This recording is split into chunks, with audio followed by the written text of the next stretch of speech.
What's happening, people? Dom here from Lensprotogo and Lens Rentals. Welcome back to the channel. So I've come like this close to making this video like at least twice now before realizing like not the right time, not the right place. But folks, now with the release of this newest iPhone 15 Pro Max and all of the wild video stuff that it's capable of, it finally is now the time for an iPhone versus a real camera comparison video. Yes, we are going to be looking at a decent amount of side-by-side footage taken from the newest iPhone and a more traditional video camera. My focus for this video is more about like finding out where this latest iPhone is going to show its strengths in terms of video capture, and also, of course, try to identify some of the weaknesses going on there too. And that's actually precisely why I've held off on making this video for so long. I really wanted to wait until a model of phone came out that seemed like some really legit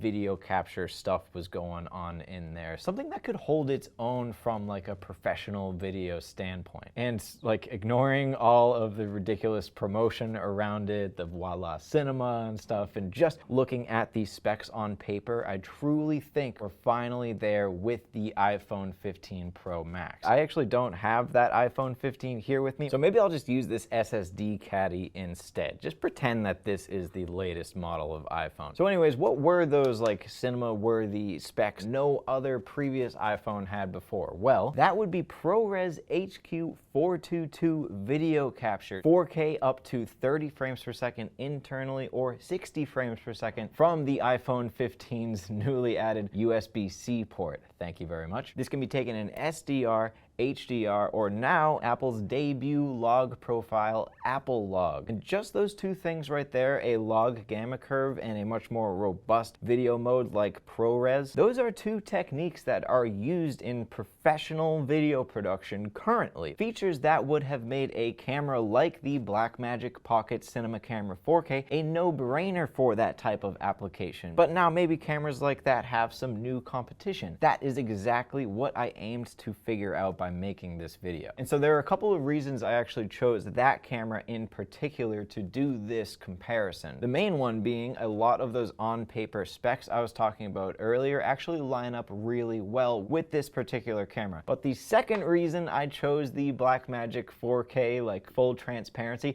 is because it has some shortcomings, and I knew going into this comparison that this was pretty one-sided. So I wanted to strategically like do some things in camera that leveled the playing field a little bit. Here's a good example. This is the APS-C crop sensor version of this camera. And just right off the bat there, something like sensor size directly contributes to a lot of the things we consider synonymous to achieving like cinematic image quality, like depth of field in an image. That's just one thing, for example, that's traditionally been hard to achieve with mobile phone photography. So actually right off the bat, one of the things I knew I was going to have to do was match that depth of field. So on every lens I shot on the cinema camera, I actually stopped all the way down to f8, which I figured was going to help me match the depth of field from the iPhone camera, which really can't be changed. Now you may be saying, Dom, the iPhone has a mode for that. It's appropriately called cinematic mode. I know, but I actually purposefully didn't shoot a lot of stuff in that cinematic mode because you actually aren't able to shoot in cinematic mode and be in that new Apple Log color space, which was a bit more of a priority for me in this test. I also wanted to bump the gain up in that cinema camera to match the noisiness of what I expected to be coming from the iPhone. So stopping down to f8 actually allowed me to shoot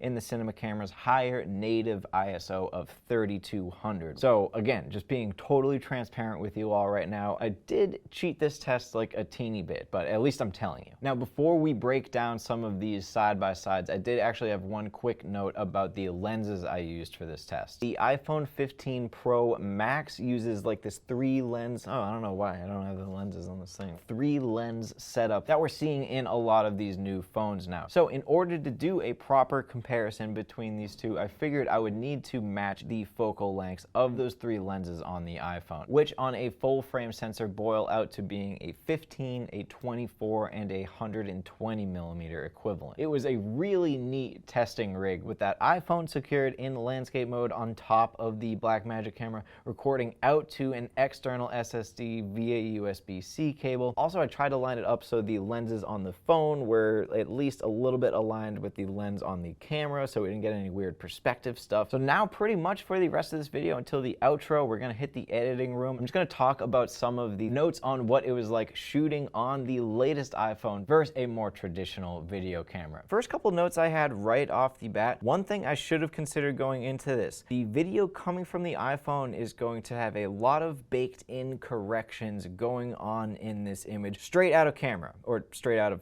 phone, whatever, you know what I mean. That means the image from the iPhone is already going to be stabilized, corrected for lens distortion, other image processing like sharpening. These are going on in real time, like as you record. All things that on a real video camera I would be doing afterwards in post. I'm not saying that's a bad thing necessarily. It seems like iPhone is doing a pretty excellent job of those things, but filmmakers are control freaks, and when it comes to professional video, these are the types of things one might want more control over. More to the point though, notice how the same hallway shot here on the Blackmagic camera comes out super distorted, especially the wide angle, and by the time I correct for lens distortion and stabilization, it looks good, but now my image is a bit more cropped in than 15 millimeters. Now it's probably more like 18 or 20 millimeters. Just something to think about. Next thing I noticed, let's talk about autofocus. I was actually quite impressed with how the iPhone intelligently picked up autofocus points based on the framing. It transitioned smoothly. It wasn't really searching or getting confused. Even tapping to focus to simulate a rack focus went decently well. Unlike my Blackmagic Pocket camera, which just fundamentally does not have a strong autofocus system to begin with. So before you get all iPhone giddy, just know that probably any other camera would have dealt better with this autofocus test. Okay, how about sharpness? So we have two of the exact same image sizes going on here, 4K UHD, 3840 by 2160 pixels, though you'll find that this does not necessarily mean uniform results in terms of sharpness. I found that overall, the cinema camera had more resolving power than the iPhone, though the iPhone was impressively sharp in some frames I'm showing here, especially that middle lens, the 24 millimeter. But it seemed to only be this sharp if the lighting was sufficient, and remember all that in-camera processing I was mentioning before? Sharpness is one of those. It can take a trained eye to see sometimes, but it appears to me the iPhone's image is artificially sharpened to some degree, and to my knowledge, that's not something that you can switch off. Let's talk about color correction and skin tones. Color correcting for skin tones can be really tricky. This is where that ProRes HQ mode comes into play. If your camera can differentiate between the subtle changes in the hue of an image, that makes all of the difference. And it's something that's kind of expected in professional post-production. And this video from the iPhone was killer in that department. For example, here I have this shot of David, the owner of this iPhone. Thanks, by the way. The color in this frame looks fine, but I'm noticing his beanie and shirt are like the exact same colors as the leaves on the trees behind him, which in my opinion kind of overloads the frame with that specific color. So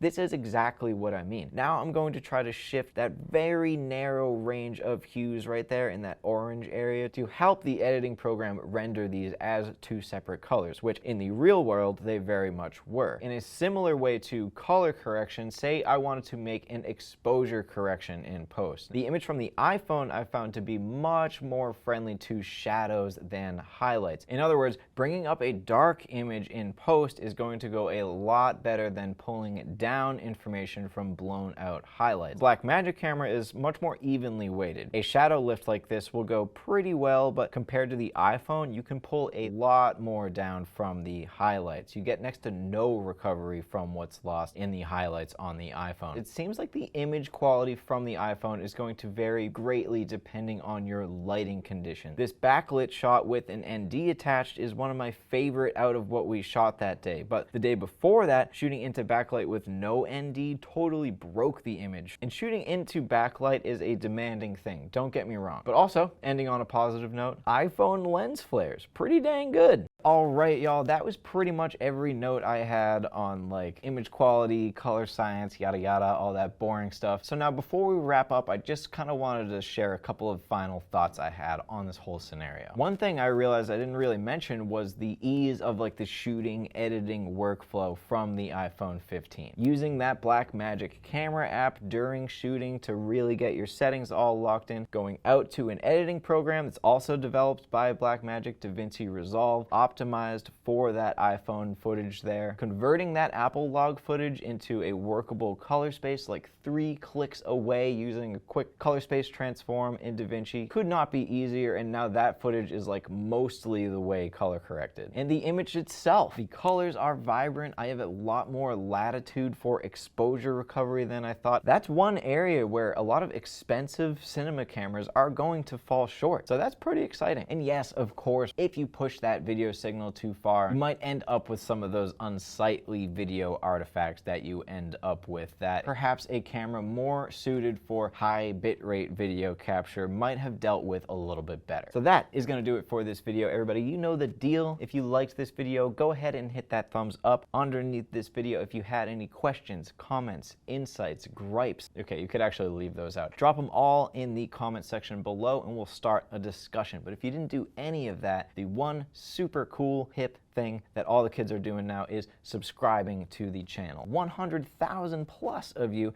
have already hit that subscribe button. Let us know that you love this content, you want to see it every week, and an excellent way to do that too, by the way, would be hitting that little bell that's next to the subscribe button. That is going to notify you when we do so. So keep it real, everybody, and I got a phone call. Sorry, I gotta take this. Peace out. Yo!